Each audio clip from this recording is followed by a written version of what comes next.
I stared at the text message on my phone, the words blurring into a single painful sting. My own daughter. The one I carried for 9 months, the one I sang to sleep, the one I taught to ride a bike. She looked me dead in the eye at her wedding rehearsal dinner and told me she loved me. And all the while, she and her new husband were plotting to take the one thing I had left.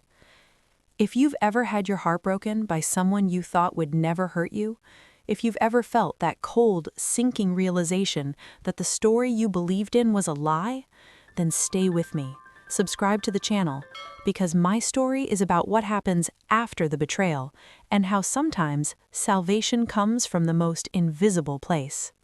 My name is Helen Pierce. I am 58 years old, and 7 months ago I became a widow. The kind of widow that doesn't just lose a husband, but a future. Michael was my anchor, my laughter, my pragmatic counterbalance to a world that often felt too soft, too emotional. He was an architect. He built things to last. He built us to last. His heart attack on a Tuesday morning was as sudden as it was catastrophic. 1 minute he was complaining about the neighbor's dog, the next minute he was on our kitchen floor, and the life we had meticulously constructed over 32 years was just rubble. The grief was a physical presence, a heavy, silent animal that moved into my 3-bedroom colonial in Oak Park, Illinois. It followed me from room to room, breathing down my neck. Our daughter, Chloe, was my only child. She was 27, a fiercely independent graphic designer living in a trendy loft downtown. In the first raw weeks, she came over every other day. She sorted through his clothes, answered the flood of condolences, held me when I cried. She was my lifeline, or so I believed. Michael had handled everything: the investments, the mortgage, the insurance, the taxes. My career as a freelance editor allowed me to work from home, be there for Chloe when she was young, and pursue my quiet passion for historical fiction. I earned enough to feel contributing, but Michael was the foundation. When he was gone, I discovered the foundation had cracks, deep, terrifying ones. The life insurance was substantial, but it wasn't immediate. Probate was a labyrinthian nightmare.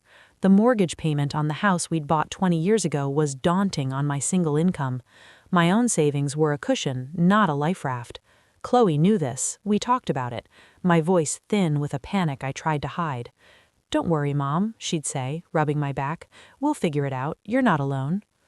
Then, 3 months after Michael's death, she got engaged to Derek. Derek was slick, a commercial real estate broker with a smile that never quite reached his eyes and a habit of touching people's shoulders when he talked to them. He drove a German sedan that cost more than my first house. I wanted to be happy for her, I tried, but something about the speed of it, the glittering urgency, felt off. They'd only been dating for 9 months. The wedding planning was a whirlwind. A 6-month engagement was all Derek could manage with his insane deal flow. Chloe was swept up in it. The venue had to be a specific restored warehouse on the river. The caterer had to be the caterer. I offered my modest savings, $45,000 that Michael had always called my escape fund, money he insisted I keep separate just for me, as a contribution. It was almost all I had in ready cash. Chloe cried when I told her, "Oh, Mom, that's too much. We can't." "I want to," I said, and I meant it. It felt right, a way to be part of her new beginning, to weave Michael's memory into her day, consider it from both of us. The plan was simple. I would write a check directly to the primary vendors to secure the dates. The venue deposit was $15,000. The caterer required $12,500. The remainder would go toward the florist and the band. I wrote the checks, gave them to Chloe. She hugged me, her perfume, something new and expensive, a gift from Derek, filling my senses. "Thank you, Mom. You're making everything so beautiful." A week later, I was walking through downtown Oak Park, trying to outpace the grief.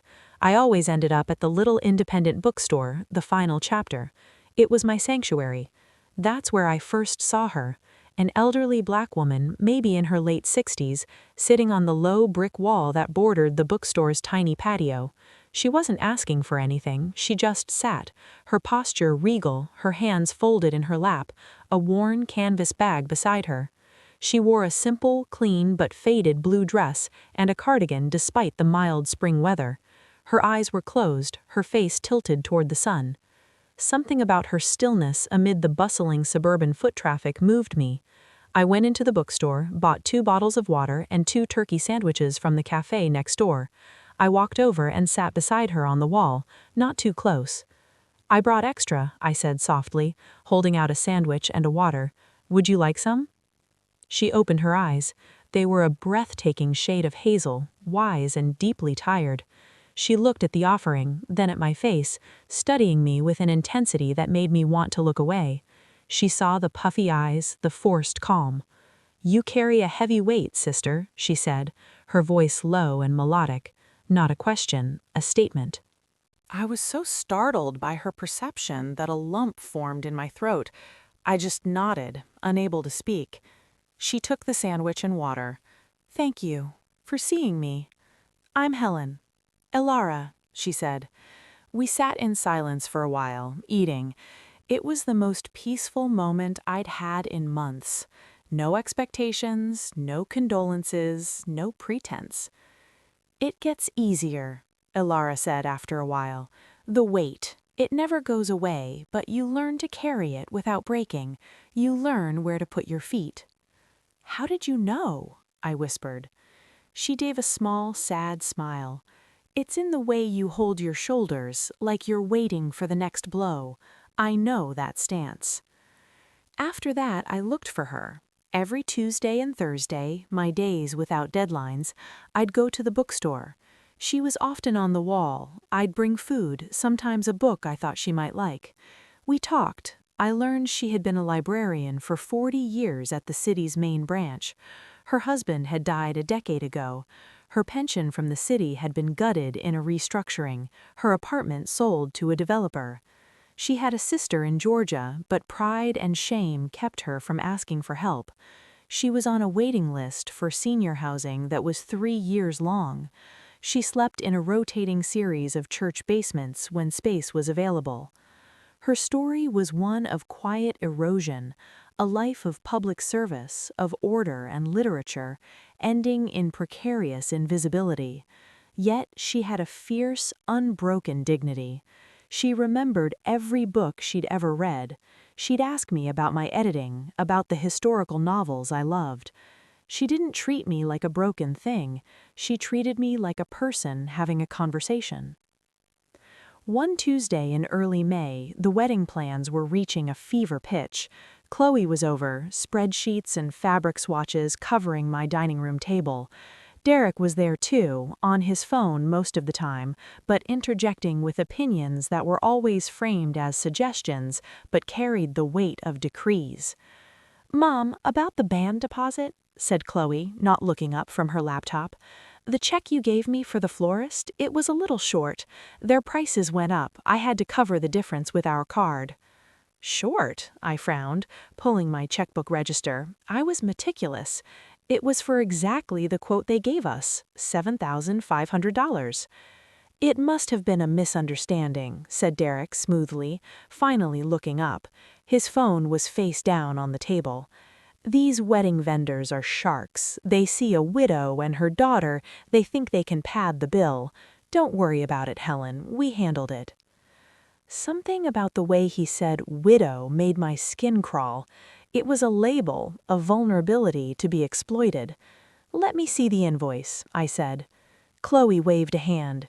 "It's fine, Mom, really, it's just money. The important thing is the day." She reached over and squeezed my hand, but her grip felt performative. Later, after they left, a cold doubt settled in my stomach. I logged into my bank account. The checks had cleared: $15,000 to Riverfront Venues, LLC, $12,500 to Gourmet Canvas, Inc. I called the florist, Bloom. "Hi, I'm Helen Pierce, mother of the bride for the Chloe Pierce wedding in September. I just wanted to confirm you received our deposit check." "Let me see. Pierce. Yes, we have you here. A deposit of $5,000 was received on April 12th. $5,000? The original estimate was $7,500. Oh, the original estimate was $7,500, but the bride revised the order, simplified the centerpieces, so the deposit adjusted accordingly. The remaining balance is $2,000. I hung up, my hand trembling. I called the band. Their deposit was $3,000, not the $5,000 I'd written the check for. I called the venue. They confirmed a $15,000 deposit. The caterer confirmed $12,500. My mind raced. The florist check, $7,500 written, $5,000 deposited. The band check, $5,000 written, $3,000 deposited. That was a $4,500 difference. Where did that money go? A mistake? But Chloe had said the florist was more expensive. She lied. A small, satisfying turn. The next day, I went to the bank. I asked for copies of the cleared checks, front and back. The check to Bloom Florist was endorsed with a stamp from their bank, but the check to Soundwave Collective, the band, was endorsed with a handwritten signature. It looked like D.K. Associates. I took a photo with my phone. That Thursday, I sat with Ilara. I didn't mean to unload on her, but it all came tumbling out. The checks, the discrepancies, Derek's smugness, Chloe's dismissiveness. Ilara listened, her hazel eyes missing nothing. When I finished, she was quiet for a long time. "You trust your daughter," she said finally. "I thought I did." "But you don't trust the man she's marrying." "I don't." "A snake can charm a bird into coming closer. The bird isn't foolish, it's hopeful." She paused. "Helen, you need to be very careful. Money makes people show their true colors faster than anything. And grief makes you easy to manipulate. You're looking for a hand to hold, and you might grab a snake without seeing the fangs. What should I do? Watch, listen, don't accuse. Greed is impatient, it will show itself again." She reached into her canvas bag and pulled out a small, elegant, leather-bound notebook. "I've seen this before. Not the same, but similar. Write everything down, dates, amounts, what is said. Keep the evidence separate, not in your house." The next confrontation came a week later. Chloe called, her voice strained. "Mom, we have a huge problem. The venue, they're saying they never got the final contract signed. They're threatening to give our date to another couple, and they'll only hold it if we pay the second installment now, another $15,000. My heart hammered against my ribs. "I gave you the check for the deposit. The contract was your responsibility. Derek said he'd handle the paperwork." "Derek's swamped. This is why I need your help. Mom, please, if we lose this venue, the whole wedding is ruined. My dream." "Let me talk to the venue manager myself." "No!" The word was sharp, panicked. "They're being so difficult. They'll just get defensive. It's better if I handle it. Just write the check, Mom. I'll hand-deliver it and get the contract signed today. I promise." The desperation in her voice was all wrong. It wasn't the panic of a bride losing her dream. It was the panic of someone about to be caught. Ilara's words echoed. "Greed is impatient." "I don't have another $15,000 in that account, Chloe. You know that. The rest of my money is in longer-term investments." There was a long silence. Then Derek's voice came on, cool and reasonable. "Helen, it's Derek. Look, we're in a bind here. What if we structure it as a loan against the house, just a short-term bridge? We get the wedding paid for, and as soon as the life insurance clears probate, you pay it right back. We can even draw up papers. It's just to get us over this hump." The house. They were looking at my house, the last solid piece of Michael. The air left my lungs. "The life insurance is for my future, Derek, not for a wedding." "But your future is Chloe's future," he said, his voice hardening just a fraction.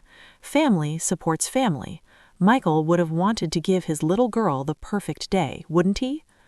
Using Michael, using him as a weapon to gut his own estate. Rage, clean and sharp, cut through my grief. "I will not take a loan against my house," I said, my voice surprisingly steady. I will not take a loan against my house. You and Chloe will have to figure this out with the venue. Have them call me if there's an issue." I hung up. My hands were shaking violently. I drove straight to the venue. I asked for the manager, introduced myself as the mother of the bride. I explained there seemed to be a confusion about the contract and the payment schedule. The manager, a pleasant woman in her 40s, looked baffled. "Mrs. Pierce, there's no confusion. Your daughter and her fiancé were in yesterday. They signed the contract and paid the second installment. We're all set for September 14th. Paid? I felt the world tilt. How did they pay? A cashier's check for $15,000. I drove to Ilara's wall in a daze. She wasn't there. I asked the bookstore clerk if he'd seen her. He shook his head. "Not for a couple days. Hope she's okay." A cold fear, different from the financial terror, seized me. Where was she? I checked the churches she'd mentioned. At the third one, St. Benedict's, a volunteer told me an older woman matching Ilara's description had come down with a bad chest cold a few days ago and had been taken to County General by ambulance. I found her in a shared room, looking smaller and frailer against the white sheets, but her eyes lit up when she saw me. "Helen, you found me." I pulled a chair close, gripping her hand. "Why didn't you tell someone to call me?" "And were you? You have enough." She coughed, a wet, deep sound that worried me. "Your face tells a story. What happened?" I told her about the venue, the cashier's check for $15,000 they somehow produced right after trying to get me to borrow against my house. Ilara closed her eyes, thinking, "They had the money, they just wanted yours. They're testing the fences, seeing how much they can take before you snap. The wedding, it's not just a wedding, it's a cover, a reason to bleed you dry." She opened her eyes, her gaze fierce. "You need to find the source, the cashier's check. Follow the money, it always leads back to the truth." "How?" "The bank. You have the check number from your deposit slip for the first payment. A cashier's check is a transaction. It leaves a trail." I felt a surge of determination, fueled by her belief in me. "I will." "Be careful, Helen. People who play these games don't like to lose." She squeezed my hand weakly. "And listen to me. No matter what you find, she is still your daughter. The person she was before that man got his hooks onto her is still in there. Remember that, even when you have to fight her." I hired a private investigator. I used money from a small CD I cashed in, telling myself Michael would approve. His name was Leo. He was a retired cop. No nonsense. I gave him the bank details, the check numbers, the names. A week later, Leo called me into his modest office. His expression was grave. "Helen, you need to sit down." He laid out documents. The cashier's check for the venue was purchased from a bank downtown. The account it was drawn from was under the name DK Holdings, LLC. The registered agent for DK Holdings was Derek K. Torn, but the money that funded the purchase of that cashier's check had been transferred into the DK Holdings account 2 days prior from another account, an account in the name of Chloe M. Pierce. "It's her money?" I asked, confused. "Look at the source of her deposit," Leo said, pointing. It was a wire transfer for $45,000, dated April 10th, from Pierce Family Trust, escrow. I couldn't breathe. The Pierce Family Trust was Michael's. It was the main vessel for the life insurance payout and our investments. It was in probate, frozen, accessible only to me, the sole beneficiary, once the courts cleared it. Or so I thought. "How?" I gasped. "Someone forged your signature on a petition to the probate court," Leo said quietly. "They claimed urgent financial hardship due to the funeral and estate expenses. They requested a partial early disbursement. They provided a forged death certificate and what looks like a forged signature from the estate attorney. A judge approved a release of $50,000. $45,000 went to Chloe. $5,000 was listed as administrative fees. The proof was concrete, bing-armed, and irrefutable. Invoice number PRB 8472IL, case number 2024-P3850, a disbursement of $50,000, authorized on April 9th. I stared at the numbers. They had done this in the first month after Michael died. While I was drowning in grief, while Chloe was holding me, they were forging my name and stealing from his estate. "Where's the other $5,000?" I asked numbly. Likely the administrative fee was the forger's cut, or Derek's idea of a finder's fee. Leo pushed another paper toward me. "This is the kicker. I did a little digging on DK Holdings. It owns nothing. It's a shell. But 2 months ago, it applied for a commercial loan to start a boutique real estate development firm. The business plan listed as collateral a property in Oak Park. He gave me the address. It was my house. They weren't just stealing money for a wedding. They were trying to steal my house to fund Derek's business. The wedding was the smokescreen, the emotional distraction. My generous gift, my vulnerability, my love for my daughter, it was all just fuel for their scheme." I threw up in Leo's trash can. When I could speak again, my voice was a stranger's. "What do I do?" "You go to the police and you get a shark of a lawyer. This is fraud, forgery, conspiracy. It's felony territory." I went to the hospital first. Alara was sitting up, looking stronger. I told her everything, the words tumbling out in a horrific cascade. She didn't look surprised, just deeply sad. "The bird has been charmed. Now you must break the spell, even if it hurts her, to save her from herself." The confrontation was at my house. I asked Chloe to come over, alone. I said we needed to talk about the wedding. She arrived all sunny smiles, which died when she saw my face. "Sit down, Chloe." "Mom, what's wrong?" I placed the bank records, the probate document, the DK Holdings papers on the coffee table. "Explain this." Her face went from confusion to pale, sickening recognition. Then, to my horror, it hardened. The sweet, concerned daughter vanished, replaced by a defiant, angry stranger. "You've been spying on me, on us. You stole from your father's estate. You forged my name. You tried to get me to mortgage my house for a wedding you'd already paid for with stolen money." "It was our money," she shouted, jumping up. "Dad would have wanted me to have it. He would have wanted me to have a beautiful wedding, to help Derek start his business. You were just going to sit on it, crying in this big, empty house." Each word was a knife. "It was not your money. It was mine. And your father would be ashamed of you." "Don't you dare talk about Dad," she screamed, tears of rage now. "You don't get to judge. You got him for 32 years. What do I get? A pile of paperwork and a miserable mother who can't let go and let me live my life. Living your life is one thing. This is fraud. This is a crime." She crossed her arms, her chin jetting out. It was Derek's gesture.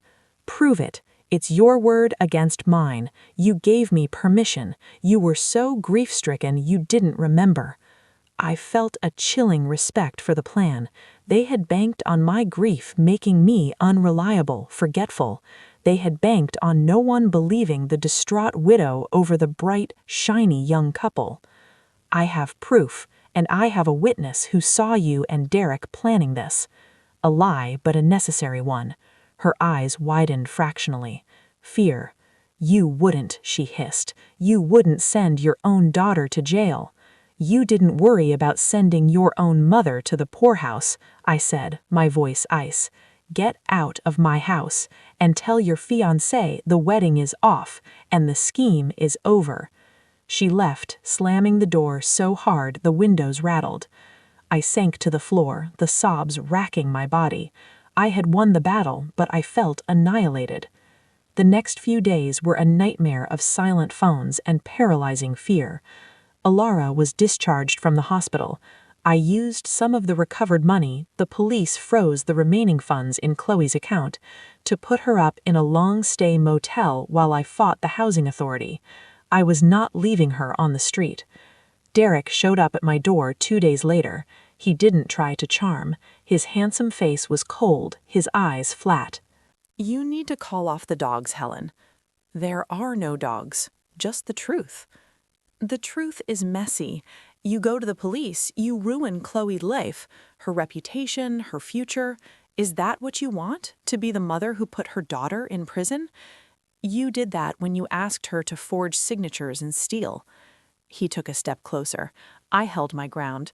It was just business, a bridge loan. We were going to pay it back. With what? The profits from the business you were going to start with my house? He smiled, a thin, cruel line. See, you're not as dumb as you look. Look, here's the deal. You drop this. You sign over the house to us. We'll give you a life estate. You can live here until you die. We get the capital we need. Chloe gets her inheritance early. You get to keep your daughter. Everyone wins. The audacity took my breath away. Get off my property. Or what? He sneered. You'll call the cops? Your word against mine. I'll say I came here to talk about my wedding to your emotionally unstable daughter, and you threatened me. Who do you think they'll believe? The grieving widow who hears voices, or the successful businessman?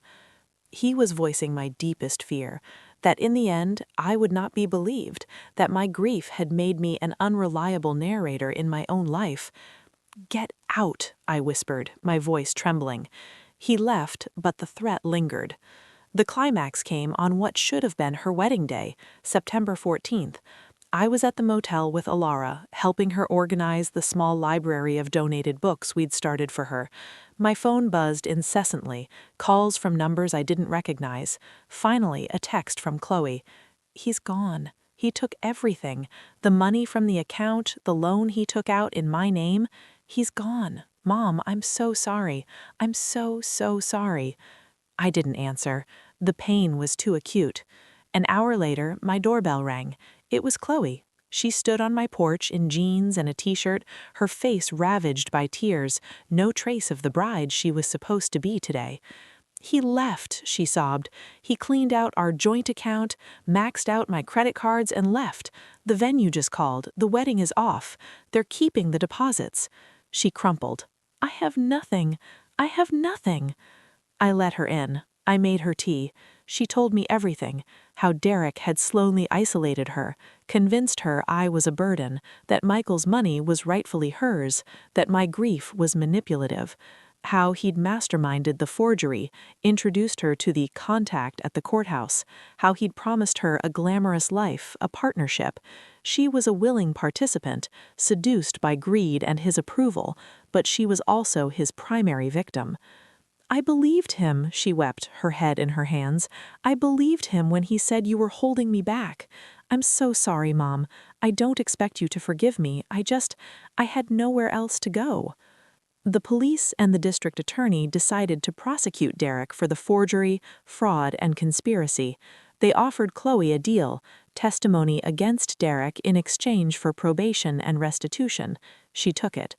The trial was brutal, seeing my daughter on the stand breaking down as she detailed Derek's manipulation was its own unique hell. He was convicted. He got 7 years. The money was mostly gone.